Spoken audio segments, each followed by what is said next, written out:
Hi there, everyone. Hello, Hello. hello. Hello. I'm Ani Anderson. I am with Brian Traskos. We're from the Somatic Coaching Academy. And hi there, Brian. Hello, Ani. Was just saying how windy it is at our house. My goodness. Yeah, it's going to be windy and chilly tonight. Brr. We are coming to you today with part 4 of achieving mental wellness through core centering principles. So we've been talking about this for a few days, Brian. We've talked about, we've talked about the ideas around what centering is and how, and the interconnectedness of all of us and leadership and self-leadership. And we've talked about some really cool stuff. So if you haven't seen part 1, 2, and 3, you can go catch those on Facebook, YouTube, and LinkedIn. We would love for you to watch them. Today, we're talking about the 4th principle of core centering. So rather than wrapping everything up, if you haven't seen the first 3, you can go ahead and watch those. But over the course of the few days, we've talked about these 4 principles. We've talked about self-massage. We've talked about movement in a certain kind of way. We've talked about breath work. And today we're talking about the 4th principle in core centering, and that's meditation. So, I think the way I want to hop into this conversation, Brian, is simply talking about the fact that there's lots of different kinds of meditation. Yeah, there are lots of different kinds of meditation. And the other point that I just, when I think about meditation, lots of people jump to this one, like they jump over everything else and they think I'm going to go to meditation because my mind controls my body. Right. Right. So true. Yeah. There's a lot of experts out there that say, well, just meditate and it'll change things, and meditate on this and meditate on that. And I think that's all really, really valuable, but also somewhat misleading too. So I'll just say that. And this is the reason why. Because just the idea that your mind controls your body lays bare still that we think we're disconnected between our mind and our body, right? That there's 2 different things. It's so based on old programming, isn't it? That's a problem. That's like a foundational program, right? Because your body is your mind and your mind is your body, right? They're the same thing. And like we should be controlling it. It just comes from the paradigm that there's something wrong with our body, right? And there's something wrong with us and our emotions. And like we need to be controlled. Like we're wild animals that need to be controlled. Inherent in that statement is there's so much stuff. There's so much stuff right in there. And that's why I sometimes get a little verklempt, right? Or frustrated or something. I don't get frustrated very often, so I don't really like to use that word around these things. But again, misleading, because I think we're setting people up for failure. I think we're setting people up for more problems when we say, just learn how to meditate and you can fix everything, sort of thing. So there's some truth in that, and there's also misleading stuff in that. Yeah. And here's a basic example. Why did we start with self-massage 3 days ago? Because somebody could say, I have a headache. And an expert could say, well, just relax, go into meditation and decrease the tension in your neck. Well, that could be true. But you know how to do it faster? Put your hand on your neck, like turn your head and look back, right? I can guarantee you're going to decrease the tension faster in your neck by doing this than you will sitting down and focusing on decreasing the tension in your neck, right? Can I hop in for a second too? Yeah. Because we could go also with the idea, well, I have a headache. Well, that probably has to do with some old patterning, in your body and your mind. And that's accurate, by the way. And so we're going to go through all of this stuff to excavate all the patterns, which, by the way, most of the time people are just talking about. When we could do decoding where these things are coming from is really important. And you've got a freaking headache. So put your hand on your head, right? Like it's both dealing with how things are showing up in the moment and the fact that these patterns are being created from not just our lifetime, but lineages of how we do things. Absolutely. Absolutely. So it's both and here, right? It's both Totally. and that's why these 4 principles go together. They lock together like the spokes of a wheel, right? The hub of its centeredness. And then you have these 4 spokes, or these 4 parts of this combination, or however you want to think about it. But The reason we started with self-massage and then movement and then breathing and now meditation is exactly for this reason. Because there's an old saying when we talk about things like traditional Chinese practices, that when the body's relaxed, now, like, okay, I'm going to give you a moment, write this down. Okay. So like, I'll just go ahead and grab a piece of paper and just jot this down. That when the body's relaxed and the breath deepens, the mind can become quiet. So that's really important. And this is something we really teach hugely as a part of core centering, that if we really want to access a quiet mind, where meditation practices, which meditation is really one practice of meditation, learning how to train your mind as a skill to be able to focus. That's really kind of what meditation is. It's almost impossible to do that without first relaxing your body and deepening your breath. If you do both those things first, then meditation is so much more accessible. Brian, I started meditating when I was in my early 20s. And, I tell the story that I started meditating to reach enlightenment. And I'm not kidding about that, but that's kind of a story for another day. The story for today is I was meditating with a group and I was doing it regularly and I loved it. But I primarily loved it because of the group.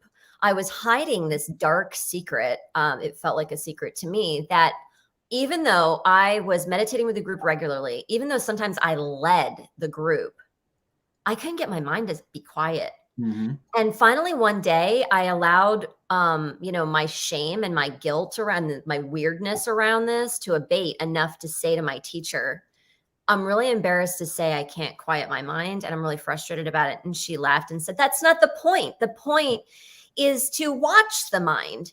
And I felt really like, what the heck about it? Because I've been meditating for years and really what I wanted was to develop a different sense of peace within myself. Mm-hmm. I didn't want to listen to all the chatter. I wanted to have this experience of quiescence that I hadn't experienced yet. And it wasn't until finding the techniques that you're talking about through the philosophy of what you just said that I was able to actually experience quiet mind. And I have to say, for anybody out there who's watching and has tried meditating and who hasn't found quiescence yet and they really want it, it's available. Yeah, totally. It is available. And it's really great. 100% exactly. And it's a matter of opening up that combination for it, right? Exactly. If you've got a locked box and quiescence is in it, and you're trying Shake to the box harder. The box open, just like do the combination, right? Just if you don't know the combination of locked box, it's going to be very frustrating. If you know the combination, it gets really easy.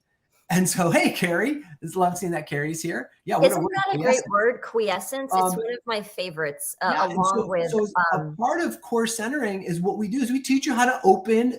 We teach you the combination to easily open that box. Right. And so, what is meditation really about? So you said that really well, Ani. First thing, it's not about quieting or eliminating the thoughts.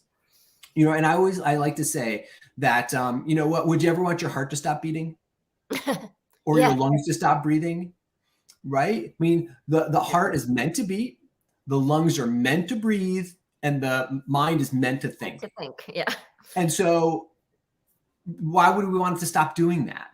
However, right, our heart can beat too fast or too slow. Our lungs could breathe too fast or too slow. Our minds could think too fast or too slow. It's a matter of when we're using it that helps us become more effective. And that's what we do with meditation. We train the mind to serve us, our consciousness, rather than us trying to chase it around like a bunch of wild horses. Absolutely. You said something and I lost my train of thought for being excited about the other thing that you said. You said train our mind. And I think this goes back to what we were talking about cultivation. It's about cultivating a state about how you feel in your body rather than trying to control. It's about cultivating rather than trying to control. And you do that through training. Yeah. And when you do it in a way that makes training easy, then it gets easier. Right. But if you're doing training hard, then it gets harder. Right. And so as a form of meditation, right? So the power of our mind, in which is our body, and our body is our mind, and our mind is our body, bringing all of these things online together makes it so much easier for us to then not only on the focus on the things in our life that help our life become better, but it also helps us to focus on the choices that make our life better, right? Life really boils down to choices. The choices we make are what create the life that we have. And lots of times we don't even realize the choices that we're making. We just see the results that we're getting, and we think we're making choices that would give us different results, but we're not. We're getting the same old results. So by practicing things like meditation, it helps us again build the skill to create. I like to think about it like pruning. If you've got a rose bush that just is going wild all over the place, then it's not directed in the way that we want it to shape itself. So by practicing things like meditation, we're naturally learning how to prune parts of our thought processes or our choice processes to help us create what it is that we really want to create. Yeah. As you're talking, I'm realizing that we have such an over reliance on the intellect, on the brain, and all the things that the brain is saying in our society. That really one of the important things about core centering and this idea that there's a combination lock, is that we do have this over reliance on the chit chat. So being mindful and the meditation and watching the thoughts, is beneficial. And there's so much benefit to being able to develop a different state where we are also becoming aware of our bodies and our sensations and our emotions and our state, so that we're not just listening to the voice in our head. I mean, a lot of the problems that we see in our families, in our communities, in our organizations and cultures, and managing people and working with people and solving problems has to do with the fact that we're relying on only a part of our intelligence rather than complete intelligence. And mindfulness in a certain way and meditation in a certain way, like we teach in core centering, can really help us to achieve that complete intelligence where we're tapping into all aspects of our intelligence. Yeah, and absolutely. And I would be remiss if we didn't talk a little bit about the physiology of this, right? Because in core centering, what we really go deep into is understanding how brain wave states work Oh, and what right. parts of the brain are activated when we do meditation, when we practice meditation, the way we're talking about it, and how we can down regulate the parts of the brain that are the alarm centers in our deep limbic system, and how we upregulate the parts of our brain have to do with conscious choice making and conscious awareness, and even the parts of our brain that help us become more aware of our self-relevance, what we have going on internally in our interoceptive states, and how that relates to things outside of us. So when we practice mindfulness, and I noted this a couple of days ago too. I mean, there's good research to show that when we practice mindfulness, which is a form of meditation, one of the things we go over in the core centering program, that our genes become longer lived, that we actually have the capacity for our genes to replicate themselves gets better and lasts longer. We have less inflammation in our bodies, which is linked to every chronic disease. Yeah. Right. So there's all these physiological things that happen when we learn the skill of training our mind. Right. So again, what you're talking about is meditation in a certain way, just like movement in a certain way. And all of Breathing in these a certain way. breathing Yes. in a certain way, all of these skills. So there's no I just want to relate for folks that there's no like take the right or wrong or good or bad out of wherever you are in your process, right?